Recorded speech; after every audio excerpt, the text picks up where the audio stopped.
Assalamualaikum warahmatullahi wabarakatuh, Ibu. Waalaikumsalam warahmatullahi wabarakatuh, Ibu Miska. Senang sekali ya Bu ya, berada di tengah-tengah kondisi yang agak sedikit berbeda dari bulan-bulan biasanya. Bagaimana keadaan Ibu dan keluarga? Alhamdulillah kami di Jakarta sehat walafiat ya. Walaupun memang karena kami keluarga dokter, jadi ganti-gantian bertugas. Tapi itu tadi kalau sudah bertugas langsung harus isolasi mandiri lagi, nggak boleh ketemu orang. Jadi kayak gitu. Ya, namun ya rasa sedih itu tetap ada ya, karena kami melihat langsung betapa beratnya memang tenaga kesehatan di tempat di mana saja mungkin ya untuk menangani pasien-pasien ya.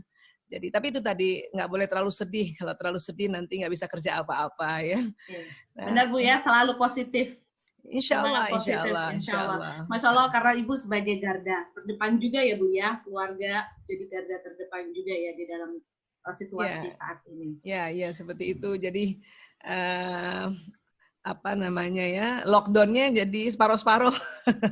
Karena kalau pekerjaan yang kaitannya dengan tenaga kesehatan itu kan masih harus bekerja ya, nggak bisa tidak sama sekali, karena jadi kami ganti-gantian saja. Dan sebetulnya karena sudah mulai usia ya di atas 50 tahun, jadi nggak boleh terlalu intens menanganinya, karena daya tahan tubuhnya, imunitasnya berbeda sama dokter-dokter muda gitu ya. Jadi alhamdulillah masih bisalah bantu-bantu sedikit. Alhamdulillah. Ini jazakillah khair Ibu ya, sudah mau menyempatkan waktu untuk berbagi ilmu untuk hari ini. Kita sangat senang sekali kehadirannya Ibu Aisyah Dahlan. Semoga tema hari ini bermanfaat buat para sahabat Iqra dan hadirin sekalian dimanapun berada, insya Allah. Saya yang malah senang ini diundang oleh Iqra ya, Iqra Western Australia, Masya Allah. Insya Allah kita tunggu kedatangannya Bu ya. Insya Allah, amin ya Allah, insya Allah. Oke, baiklah Ibu Dr. Aisyah Dahlan, waktu dan tempat saya persilahkan Ibu untuk memberikan materi. Insya Allah waktu disediakan kurang lebih 50 menit sampai jam 11 waktu Australia Barat atau jam 10 ya waktu Jakarta. Dan nanti akan dilanjutkan tanya jawab. Ya, saya izin untuk share screen boleh ya? Share screen, silahkan Ibu. Waktu dan tempat saya persilahkan.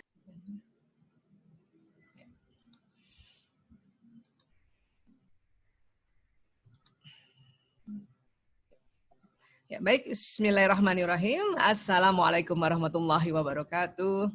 Alhamdulillahirabbil alamin. Wassalatu wassalamu ala asyrafil anbiya'i wal mursalin wa ala alihi wa sahbihi ajmain. Amma ba'du. Sahabat-sahabat fillah di Iqra Western Australia, di mana saja berada, saya merasa bahagia dan senang sekali karena diundang oleh kawan-kawan dari Iqra Western Australia untuk bisa berjumpa via Zoom ya. Dan Ibu Miska tadi terima kasih sudah memperkenalkan CV saya ya.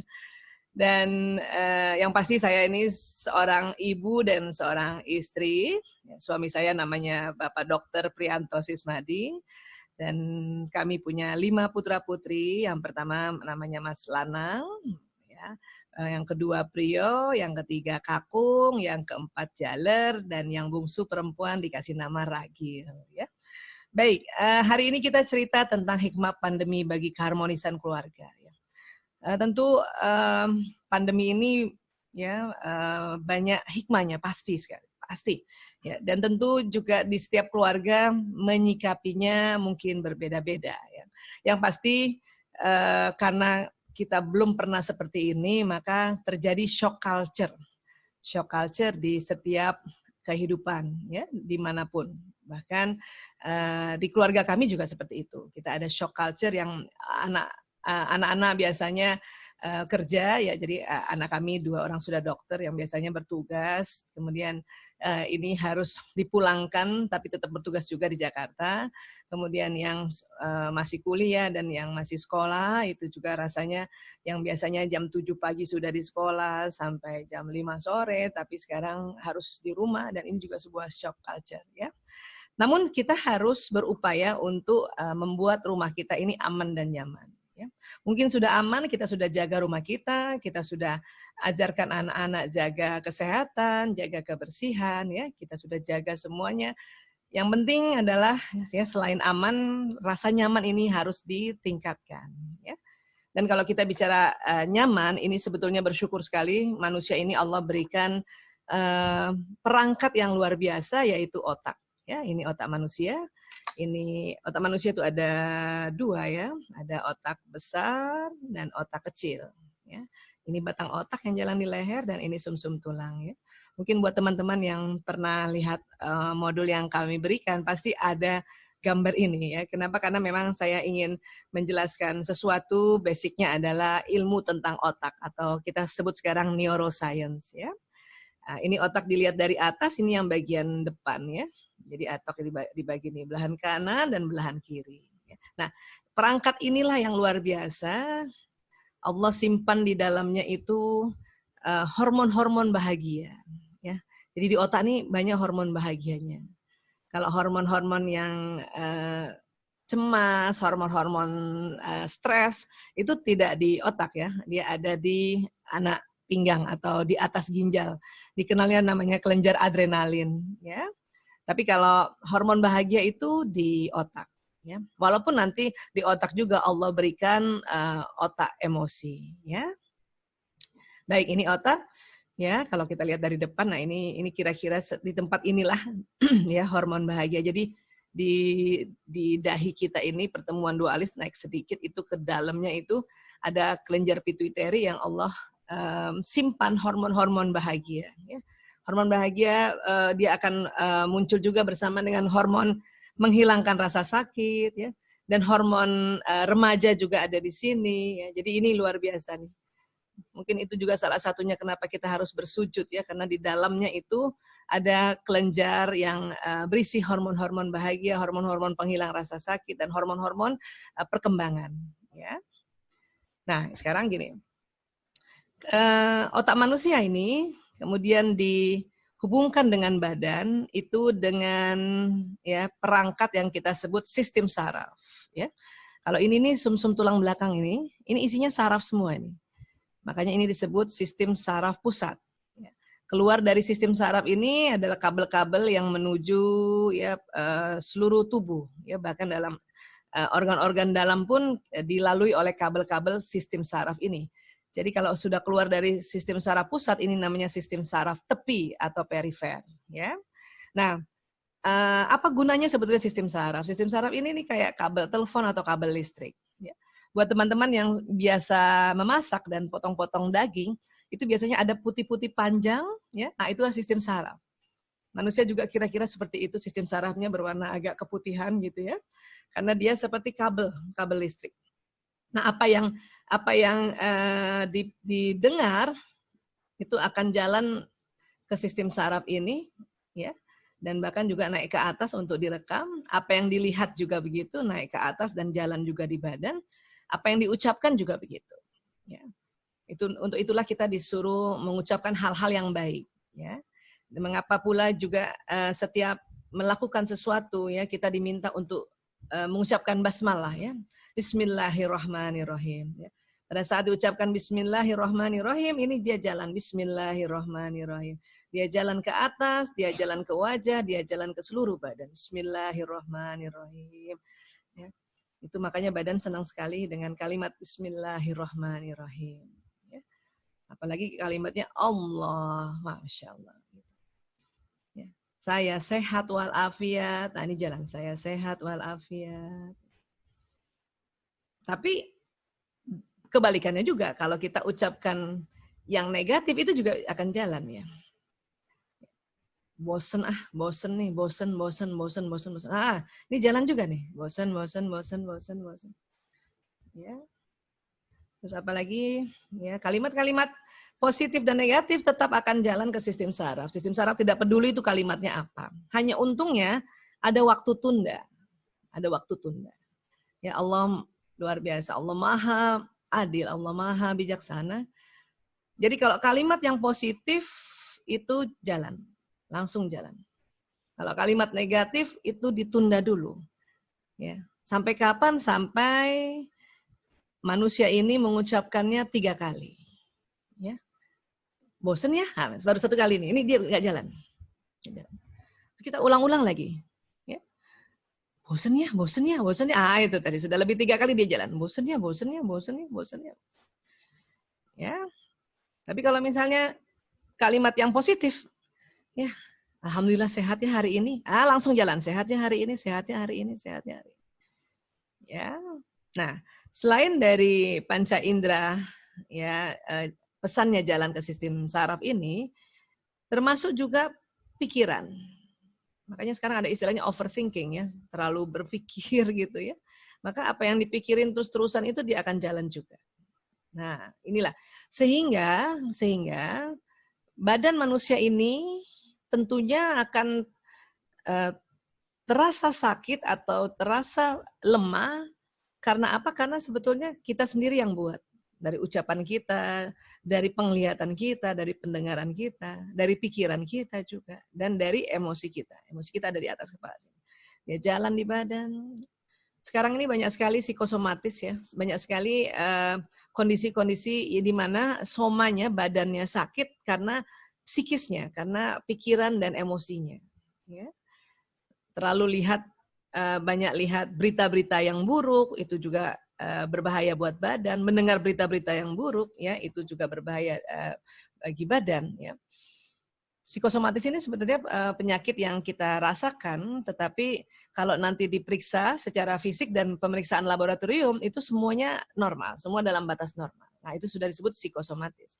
Ya. Nah, kemudian apa lagi yang bekerja di dalam tubuh kita ini? Apalagi sekarang terasa karena itu tadi, ya, shock culture ini yang tadinya biasa aktivitas di luar, kemudian kita dirumahkan dalam waktu yang cukup lama, ya. Nah, ini apa yang terjadi sebenarnya di dalam tubuh itu tadi terjadi sebuah mekanisme yang kalau kita ucapkan buruk-buruk, dengar buruk-buruk, lihat yang buruk-buruk, terlalu dipikirkan yang buruk-buruk, maka dia nanti sakit, ya. Apa sakitnya biasanya itu tadi, paru-paru jadinya sesak, padahal dia tidak ada asmanya, ya. Jantungnya berdebar di atas 100 kali, lambungnya mengeluarkan asam lambung sehingga terjadi mual-mual, ya. Kemudian ususnya juga terjadi kontraksi, ya. Nah, ini akhirnya terjadi psikosomatis, pembuluh darahnya juga terhambat dan sebagainya, ya. Baik, sebentar ya, sebentar. Ya, baik. Nah, kemudian di dalam otak juga itu ada, Allah ciptakan otak emosi. Di mana posisinya? Persis di tengah-tengah otak. Ya. Ukurannya seberapa? Sekepalan tangan masing-masing. Kurang lebih, ya. Kalau waktu kecil kepalan tangannya kecil, ya memang otak emosi masih kecil. Makin besar, makin besar, makin besar. Dia di dalam atas kepala sini, ya, di dalamnya, otak di dalamnya. Dia otak emosi ini inti dari otak manusia dan hewan mamalia. Ya. Nah, ini kalau kita lihat dari sampingnya, ini kita lihat dari samping kiri, ya. Jadi otak emosi kira-kira yang ini,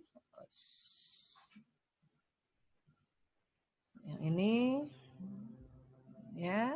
Nah, ini sering disebut otak mamalia, ya, otak emosi. Manusia ini lengkap, ya, dia ada otak mamalia dan ada otak reptil. Nah, ini batang otak nih, otak reptil. Tadi kelenjar pituitary itu ini kelenjar yang persis di dahi kita ini, persis di pertemuan 2 alis naik ke atas sedikit ini, ya. Ini sini kelenjar hormon-hormon bahagia dari sini. Ya. Nah, ini otak mamalia dan otak reptil. Jadi manusia ada otak mamalianya, ada otak reptilnya. Punya sifat mamalia dan punya sifat reptil. Ya. Nah, kemudian nanti yang membedakan apa ini? Yang neokorteksnya. Ya, neokorteks manusia ini besar, ya, secara rasio perbandingan otak dengan tubuhnya, ya. Tapi ukuran otak dewasa rata-rata antara 1,35 kilo dan 1,5. Ya. Kalau kita timbang atau ukur otak mamalia, sebenarnya yang paling besar itu gajah. Gajah otaknya bisa 5 kilo. Ya. Dan apalagi dolphin. Kalau kita 1,5, dolphin bisa 1,99, hampir 2 kilo. Dolphin, ya, lumba-lumba, ya. Makanya cuman gajah karena badannya besar dan otaknya juga 5 kilo dan badannya juga besar sekali, tetap perbandingan rasio otak manusia itu terhadap tubuhnya jauh lebih besar manusia. Jadi manusia lebih spesial otaknya dibanding mamalia yang lain. Ya. Dan kemudian, ya ini kita bisa lebih dalam lagi ya. Bagian depan ini kita kasih warna merah ini kita sebutnya prefrontal cortex. Disinilah tempat penyimpanan prinsip-prinsip kebajikan dan tuntunan kehidupan. Artinya kalau kita mengaji, baca Quran, kemudian kita baca juga terjemahannya, kita belajar juga tafsirnya, atau misalnya baca Quran dan terjemahannya, belajar hadis dan terjemahannya, ya, membaca buku, dengar tausiah, ya, dengar nasihat-nasihat dan sebagainya, itu nanti masuknya di sini, otak paling depan sekali. Memang ada bagian yang Allah buat atau ciptakan itu memang untuk orang-orang yang rajin belajar ya, sehingga masuk di sini. Makanya pentingnya kita bertaklim. Ya, mungkin kalau teman-teman yang bersekolah khusus di sekolah bernuansa agama, tentu alhamdulillah ini terisi terus ya. Kemudian di belakangnya ini bagian lobus frontalis. Nah, di sini pengalaman kita ya selama ini terhadap suami kah, terhadap anak-anak, terhadap orang tua, terhadap pekerjaan, terhadap sekolah kita dulu, terhadap lingkungan. Nah, di sini nanti disimpan ya. Pengalamannya di sini simpan, nanti hikmah dari pengalamannya diambillah ya sebuah prinsip kebajikan. Nah, masuk lagi di sini. Ya. Nah, itu tadi saya katakan ada otak emosi. Nah, di tengah ini otak emosi ini yang sekepalan tangan masing-masing. Ya. Di sini ada otak reptil. Ada juga di sini bagian di tengah sini, bagian lobus parietalis, ini biasanya pengaturan suhu, rasa sakit, sentuhan, watak dan bakat juga ada di sini. Sebetulnya kerja di otak ini sangat kompleks, tapi kita coba untuk belajar supaya lebih populer saja agar bisa lebih cepat memahaminya ya. Nah, kemudian bagian belakang sini, ya ini bagian menafsirkan impuls dari saraf otak, gerakan, bentuk, warna, dan sebagainya. Ya. Nah, itu dia. Jadi, kondisi sekarang ini adalah sebetulnya kondisi yang salah satu hikmahnya adalah kesempatan sekali untuk berinteraksi pada keluarga. Ya. Namun, berinteraksi pada keluarga juga itu harus punya ilmu pengetahuannya. Ya, agar apa? Agar kita tidak sering bertengkar, kita tidak sering konflik. Ya. Makanya bersyukur banget ya, ini luar biasa, Masya Allah, media sosial atau teknologi sangat membantu untuk kita di rumah ya tetap belajar. Ya. Walaupun mungkin sebetulnya buku-buku banyak di rumah. Ya. Hanya memang sekarang eranya era gadget, lebih mudah belajar dari gadget atau belajar dari media sosial ya, baru nanti membaca. Kalau saya memang era generasi X senang membaca karena memang era buku gitu ya. Tapi kalau eranya anak-anak saya, era milenial dan era digital, dia lebih senang belajar pun dari gadgetnya. Jadi ini harus juga difahami. Namun itu tadi emosi ini harus dikendalikan. Ya, dikendalikan. Kenapa? Karena kalau di sini sedang marah, ya itu pesannya bisa jalan. Di sini marah, dia pesannya jalan. Marah. Kalau sedang sedih. Walaupun sebetulnya kita rajin belajar, rajin ikut taklim, rajin ngaji, rajin mendengar tausiah dan sebagainya, ini sudah ada isinya ya. Walaupun ini nggak penuh-penuh loh isinya ini. Sampai umur 100 tahun pun kalau kita ngaji pun ini nggak penuh-penuh ini, ya. Nah. Kadang-kadang kita sudah belajar sebetulnya, anak laki-laki memang otaknya berbeda dengan perempuan. Ya. Kita sudah belajar. Laki-laki itu hormon testosteronnya mempengaruhi otot-otot wajah sehingga laki-laki lebih kelihatan dingin, lebih kelihatan cool, begitu ya. Itu kadang kita udah belajar di sini, sudah belajar, ya. Bahwa laki-laki kalau bicara cuma sedikit dibanding perempuan. Ya. Kalau mungkin teman-teman pernah dengar modul-modul tentang otak pria wanita ya. Laki-laki cuma 7.000 per hari, itu pun bukan cuma kata saja, itu terdiri dari kata, vokal, dan gerakan tubuh. perempuan 20.000 per hari. Nah, itu ilmu itu ada di sini sebetulnya. Ya. Apalagi kalau ilmu itu baru satu kali didengar, kadang-kadang cepat lupa. Makanya harus ulang. Hanya kadang ilmu-ilmu di sini diblokir oleh limbic system atau otak emosi. Ya. Makanya kalau jangan heran, banyak orang rajin bertaklim, tetapi kalau dia lagi marah, ini dia lupa loh semuanya nih. Dalam beberapa detik ya. Dalam beberapa detik atau beberapa menit. Ya. Nah, kelebihannya apa? Kalau nanti otak emosi dan nanti otak reptil sudah terkendalikan, kita langsung ingat lagi. Kalau tidak rajin taklim, itu bahaya. Ya. Maupun kita sudah bisa kendalikan otak reptil dan otak emosi, tidak ingat apa-apa, nggak ada isinya di sini. Ya. Bahkan kadang-kadang dia tidak tahu bagaimana mengendalikan otak emosi dan otak reptil. Jadi manusia itu punya otak reptil. Apa sih otak reptil itu? Dia punya kerjaan respon dari otak reptil. Reptil itu responnya itu ada 2, fight or flight. Serang atau lari atau kabur atau mengalah. Ya. Jadi reptil itu nggak ada sedih, nggak ada takut, nggak ada marah. Ular itu kalau ketemu kita, dia matok itu dia karena fight, ya, dia menyerang. Bukan karena marah, dia menyerang. Jadi biasanya reptil itu beda sama mamalia. Kalau reptil itu, kalau kita ketemu reptil dia agak jauh, lari pasti dia flight. Ya.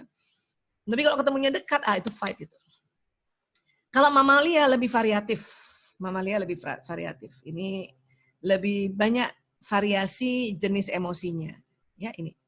Tapi itu tadi karena sistem limbik dan emosi posisinya duluan ke sistem tubuh, sistem saraf ke tubuh, kan jadi gini ya, ini kan otak intelektual di depan nih. Setelah itu otak emosi dan kemudian itu otak reptil yang langsung kena ke sumsum tulang ini. Artinya apa? Kalau kita marah ya, itu duluan turun ke badan dibanding ilmu pengetahuan. Makanya dia diblokir. Kadang juga ya, kita mendengarkan taklim atau membaca buku ya, dia tidak langsung masuk ke sini, dia ke sini dulu. Jadi kalau misalnya mendengarkan atau membaca ya, atau kita ngaji, kita mengucapkan, dia ke sini dulu dia, baru naik ke atas. Ya, ke limbik sistem, otak reptil dulu, ke batang otak, baru ke limbik sistem, baru naik ke prefrontal. Itu juga kadang-kadang dalam satu kajian ya, materinya sama, pembicaranya sama, tetapi penangkapannya, daya tangkapnya masing-masing nanti beda. Berapa persen yang sampai ke sini? Kenapa? Karena ada melewati itu tadi ya, lewati batang otak dan kemudian otak limbik baru masuk ke sini. Jadi nggak semua. Makanya terkadang ya kajian itu perlu diulang-ulang. Kenapa? Karena pada pendengaran atau kajian yang pertama dia baru dapat 10%. Diulang lagi baru dapat 20%. Diulang lagi itu tadi, ya. Dan jangan heran kadang-kadang para narasumber dia sengaja kalimatnya ya sama supaya apa? Supaya terjadi repetisi. Sehingga pada saat repetisi sudah bisa masuk di sini prefrontal. Oke. Nah, sekarang kalau limbik system belum tertangani atau batang otak yang di sini nih belum tertangani ya, maka itu tadi ya, seluruh emosi negatif akan jalan ke badan. Ini bahaya. Kondisi seperti ini jadi orang mudah tersinggung, sensitif, mudah fight or flight gitu ya. Makanya mudah membangkang, mudah ya, dikasih peraturan ini dia bangkang, kasih peraturan ini ya dia tidak mengikuti. Nah, ini memang terjadi saat ini, ya. Nah, kemudian Allah ajarkan kita sebetulnya dalam surat Al-Baqarah ayat 155-156. Bismillahirrahmanirrahim. Dan sungguh kami akan menguji kalian dengan sedikit rasa takut dan rasa lapar, kekurangan harta, jiwa dan buah-buahan. Dan berikan kabar gembira untuk orang-orang yang bersabar, yaitu orang-orang yang apabila ditimpa musibah mereka mengucapkan inna lillahi wa inna ilaihi raji'un. Sesungguhnya kami ini milik Allah dan sesungguhnya kami akan kembali kepada Allah. Ya. Jadi rupanya ini nih kondisi yang sedang diuji oleh Allah ya. Kita ada rasa takut. Ya, ada rasa lapar loh, karena biasanya perekonomian berputar ini berhenti sehingga dampak perekonomiannya terasa juga. Kekurangan harta, ya, jiwa kita jadi kurang juga itu tadi, jadi mudah emosi yang negatif, ya, buah-buahan, ya, ini yang biasanya setiap hari beli buah ini ada kendala-kendala, entah karena memang buah yang ada kurang atau ya. Nah, hanya di sini dikatakan berikan kabar gembira untuk orang-orang yang bersabar, yaitu orang-orang yang apabila ditimpa musibah mereka mengucapkan innalillahi wa inna ilaihi raji'un. Apa yang terjadi sebetulnya pada saat kita mengucapkan innalillahi wa inna ilaihi raji'un? Batang otak ini atau otak reptil yang di sini dan otak mamalia ini langsung ya terkendali, terutama yang otak reptil. Nah, kalau kita merasa seperti tadi ya, rasa ada musibah, innalillahi wa inna ilaihi raji'un. Kan kita dapat berita misalnya ya, rumah kakak atau rumah adik, rumah abang, rumah om dan sebagainya terbakar. Itu kan kita langsung sedih sekali ya. Itu langsung katakan innalillahi wa inna ilaihi raji'un. Kenapa? Supaya ya batang otak di sini itu langsung terkendali. Kenapa? Kalau kita tidak ucapkan innalillahi wa inna ilaihi raji'un, batang otak ini itu kita langsung kalap. Ya. Mungkin kita akan datangi rumah kebakaran itu, kita fight gitu ya, padahal itu kan berbahaya ya. Atau bahkan kita tidak peduli makanya diucapkan innalillahi wa inna ilaihi raji'un. Ya. Dan kemudian kalau nanti sudah terkendali yang batang otak, ini otak limbik sistem juga pada saat kalimat innalillahi wa inna ilaihi raji'un itu juga mulai terkendali. Tadi saya katakan di otak mamalia atau sistem limbik dia lebih variasi jenis emosinya. Kalau reptil kan cuma 2, fight or flight. Kalau mamalia dia lebih variasi. Ya. Bahkan saya ambil dari satu sumber yang mengatakan 9 jenisnya. Ya. 6 ini dikatakan bernuansa energi negatif. 3 ini energi positif. Ya. Kenapa kita bikin emosi ini bentuknya level? Karena pada saat diteliti dengan menggunakan EEG, ya, elektroencephalograph, kondisi-kondisi emosi ini ternyata mempengaruhi jalannya energi di otak dan di tubuh. Semakin ke bawah emosi ini, semakin low bad atau semakin energi negatif. Semakin ke atas, semakin energinya positif. Kalau kita gabungkan dengan ilmu nafs, 3 jenis yang di bawah ini kita kategorikan nafsu lawamah. Nafsu lawamah itu nafsu yang berlara diri. Ya, self pity. Ya, gue mah cuma gini doang, gue gak ada apa-apanya. Itu berarti sedang di lawamah itu. Ya. Nafsu amarah 3 ini, ya. Dan satu lagi mutmainnah. Nafsu mutmainnah, nafsu yang baik ini ya. Nah. Kemudian ya, dalam surat Al-Hadid ayat 22-23, tiada suatu bencana pun yang menimpa di bumi dan tidak pula pada dirimu sendiri, melainkan telah tertulis dalam kitab Laul Mahfuz sebelum kami menciptakannya. Sesungguhnya yang demikian itu adalah mudah bagi Allah. Ya. Jadi rupanya nih bencana ini mungkin sudah tertulis ya, jelas ini dalam Al-Hadid ini ya, sudah dikatakan tertulis. Ya. Nah, sesungguhnya yang demikian itu adalah mudah bagi Allah. Jadi mudah sebenarnya buat Allah ya untuk melakukan apapun yang Allah ciptakan ya. Kami jelaskan yang demikian itu supaya kamu jangan berduka cita terhadap apa yang luput dari kamu dan supaya kamu jangan terlalu gembira terhadap apa yang diberikannya kepadamu dan Allah tidak menyukai setiap orang yang sombong lagi membanggakan diri. Ya. Dari surat Al-Hadid ini kalau kita terapkan di limbik system, jadi Allah berikan kabar ini supaya kita tidak terlalu sedih, tidak terlalu berduka. Bahaya kalau kita terlalu berduka, akhirnya masuk di apati. Apati ini adalah kondisi sedih yang berkepanjangan sehingga putus asa, ya. Dan orang kalau udah sedih berkepanjangan, putus asa nanti nggak bisa bikin apa-apa. Kenapa? Energinya nggak ada, ya. Ngapain aja nggak bisa, bahkan mungkin memasak atau bikin sesuatu takjil untuk keluarga di rumah pada saat Ramadan ini dia nggak bisa apa-apa. Ini makanya jangan terlalu berduka. Bahkan kalau turun paling bawah lagi sudah merasa nggak berguna, kemudian ada suicide atau ide bunuh diri, lebih baik saya mati. Itu namanya depresi. Itu adalah emosi yang di bawah, emosi yang tidak lazim. Kalau apati memang ada di otak kita. Ya. Dan juga Allah katakan jangan ya terlalu gembira, nggak boleh terlalu gembira. Kenapa? Ini juga kalau terlalu gembira di atas ini adalah terlalu euforia, itu adalah suatu kondisi level emosi yang tidak lazim juga. Kita sering bilangnya manik di atas ini. Ya. Dan tadi di dalam Al-Hadits juga dikatakan bahwa Allah ya tidak menyukai. Ya. Nih, dan Allah tidak menyukai setiap orang yang sombong lagi membanggakan diri. Jadi Allah tidak mau kita ada di sini. Kita harus naik lagi ke atas ini.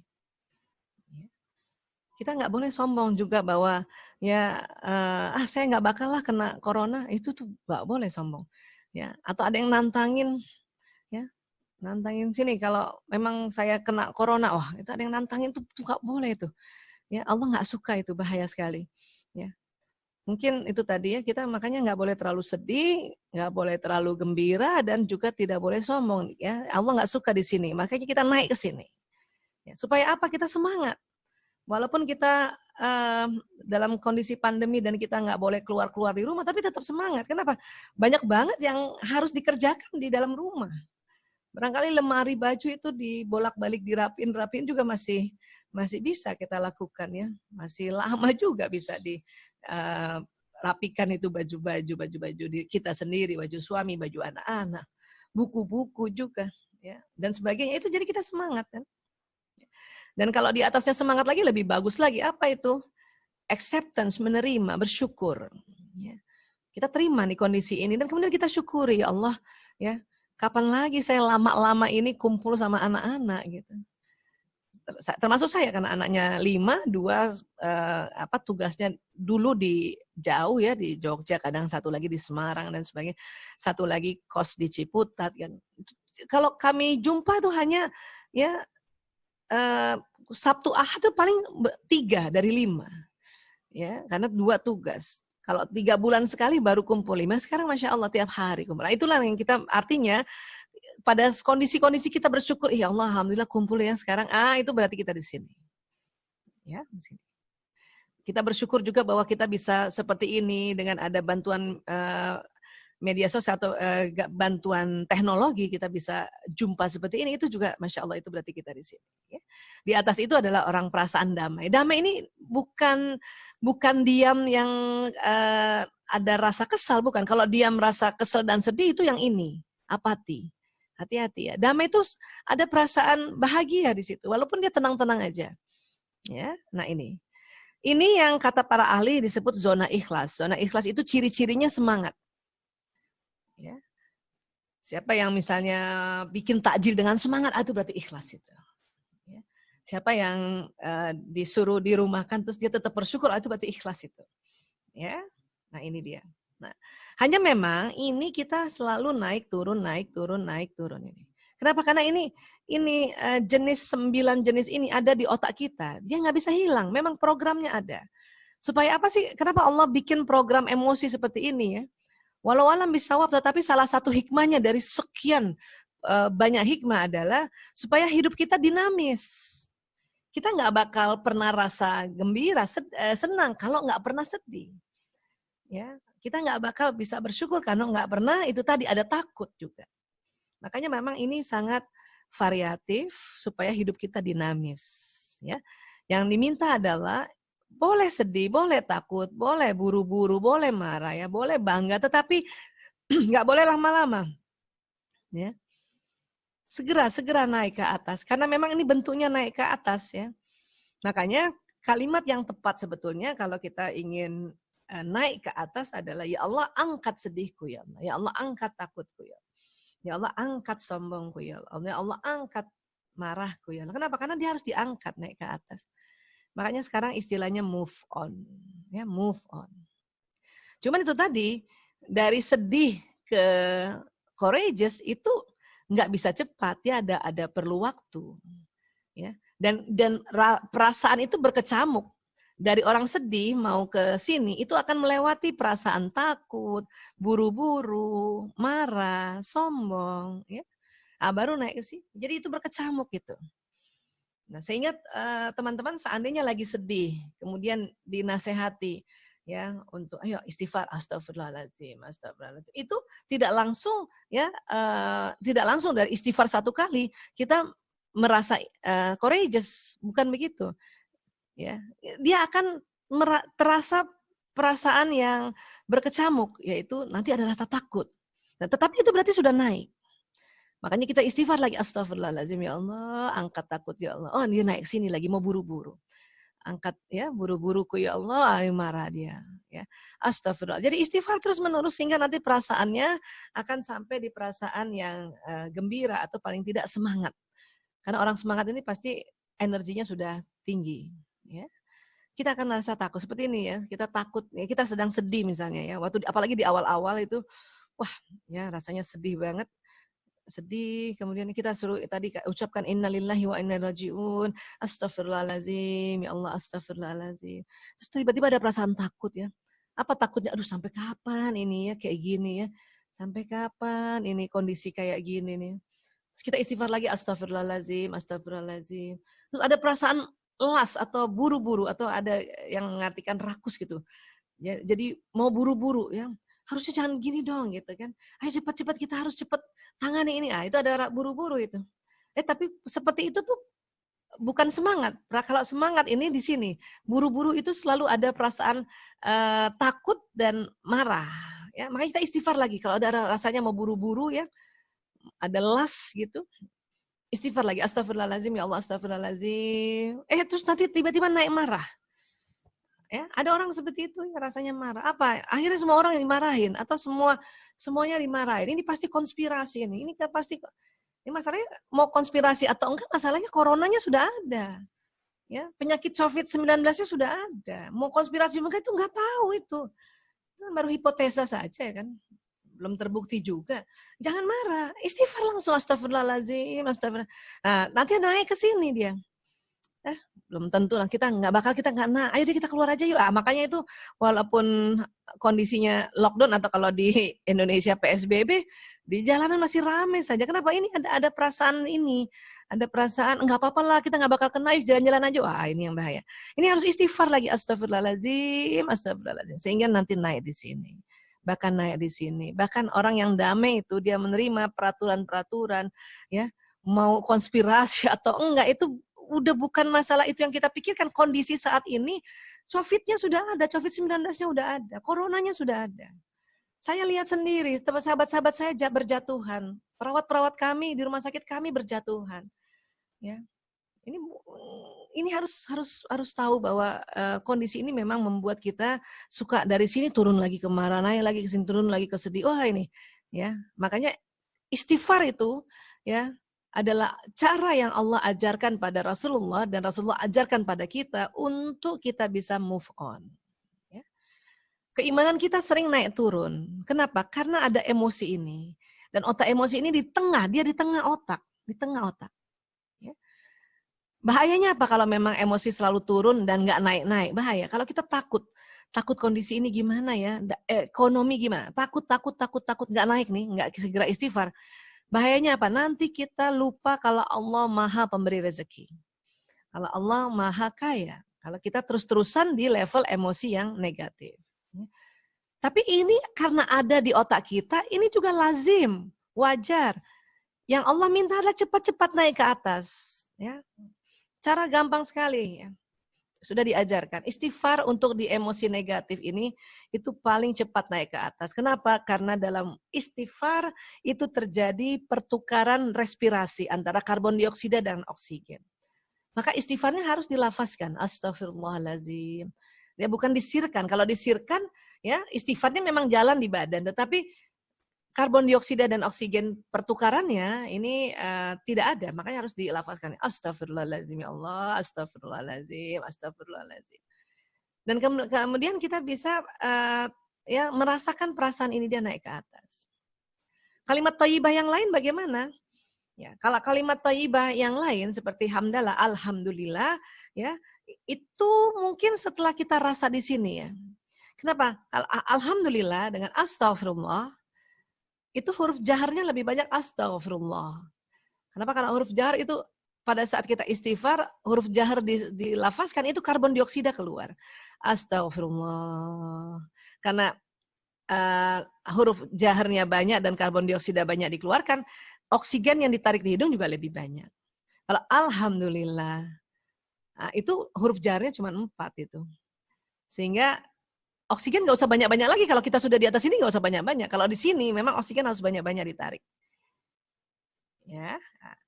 Apalagi kalimat thayyibah yang banyak huruf jaharnya. Tahlil, la ilaha illallah. Maka kita sambil istighfar sambil bertahlil ya. La ilaha illallah, la ilaha illallah. Itu oksigen naik ke atas itu. Ya. Nah, makanya Rasulullah SAW bersabda, siapa saja rutin membaca istighfar, maka Allah akan memberikan solusi atas setiap kesulitannya, penyelesaian bagi setiap permasalahannya, dan dia akan memberinya rezeki dari jalan yang tak terduga. Sebetulnya keutamaan istighfar itu banyak sekali hadisnya. Ya, saya ambil satu saja. Satu saja di sini sudah tiga keutamaannya. Apa? Solusi atas setiap kesulitannya. Penyelesaian bagi setiap permasalahannya. Kalau kita anggap ini sebuah kesulitan, dengan kita istighfar, Allah kasih solusinya. Kalau kita menganggap ekonomi kita bermasalah ini karena perputaran uang tidak selancar kondisi seperti awal, kita istighfar, astagfirullahaladzim. Dan kemudian dia akan memberinya rezeki dari jalan tak terduga. Kita nggak tahu tiba-tiba ya, nggak ada uang untuk beli takjil. Kita karena istighfar terus. Ada aja yang kirimin macam-macam ya. Kirimin cendol kah, kirimin pisang hijau, kirimin puding dan sebagainya. Tapi untungnya karena kita istighfar sudah diajarkan sejak kecil, dibiasakan sejak kecil, maka kita sudah terbiasa ini. Alhamdulillah. Ya, ini hanya untuk memberikan sedikit masukan saja bahwa kalau kita istighfar itu ya Allah luar biasa ya. Makanya kalau saya lihat ibu-ibu pas buka dompet uangnya sedikit dia langsung astagfirullahaladzim. Nah, itu udah benar tuh, keren tuh. Ya, kenapa? Karena kita ya harus selalu segera istighfar. Kalau kita lagi nggak punya uang, itu pantang berpikir saya pinjam uang siapa ya? Saya minta uangnya siapa ya? Istighfar saja dulu. Nanti ada ya, Allah akan berikan rezeki dari jalan tak terduga. Gaji itu baru satu pintu saja dari rezeki kita. Rezeki kita tuh pintunya banyak. Ada yang mengatakan 99 pintu rezeki kita. Kalau gaji, apalagi maaf mungkin ada beberapa usaha-usaha yang tidak bisa jalan sama sekali karena memang nggak ada yang cocok di dalam kondisi pandemi ini. Tapi itu ingat, itu baru satu pintu. Masih ada pintu lain, 98 pintu yang lain. Makanya istighfar lah. Astagfirullahaladzim, astagfirullahaladzim, astagfirullahaladzim. Ya. Kenapa? Karena itu tadi, pada saat kita istighfar, astagfirullahaladzim, ucapan ini diucapkan, terjadi pertukaran ya karbon dioksida dari paru-paru juga ke otak. Dan kalimat astagfirullahaladzim itu akan jalan di badan. Bu Aisyah, kalau misalnya pertukaran karbon dioksida dengan oksigen, gimana kalau tarik nafas aja? Gitu ya. Itu juga bisa. Itu juga oksigen akan ditarik. Ya. Hanya ternyata setelah diteliti, tarik nafas yang dalam, itu oksigen yang ditarik, itu kurang lebih 3 liter. Tapi kalau habis istighfar, astagfirullahaladzim. Nah, itu ya, kita coba ya. Kita istighfar coba. Astagfirullahaladzim. Nah, perhatikan hidung setelah istighfar. Astagfirullahaladzim. Nah, hidung akan tarik oksigen secara otomatis karena karbon dioksida keluar duluan. Oksigen yang ditarik ternyata lebih banyak, sekitar 5 liter. Itulah oksigen akan ya. Itu cepat sekali kerjanya. Setelah oksigen masuk paru-paru, masuk jantung, kemudian jantung pompa darah naik lagi ke otak, itu memberikan oksigen di daerah batang otak dan di daerah limbic system, ya. Makanya batang otak dan otak limbic system langsung teratasi, ilmu-ilmu yang ada di prefrontal langsung kita ingat lagi. Ya, kita ingat lagi. Namun ternyata ya, ada beberapa ahli mengatakan oksigen atau karbon atau pembuluh darah ke depan otak ini kalau kondisi biasa begini itu sangat sedikit yang sampai ke otak. Ya. Makanya supaya pembuluh darah sampai di bagian otak di sini, ya, sehingga oksigen juga membawa di bagian prefrontal tempat-tempat ilmu kita tadi, itu ya harus dengan posisi bersujud.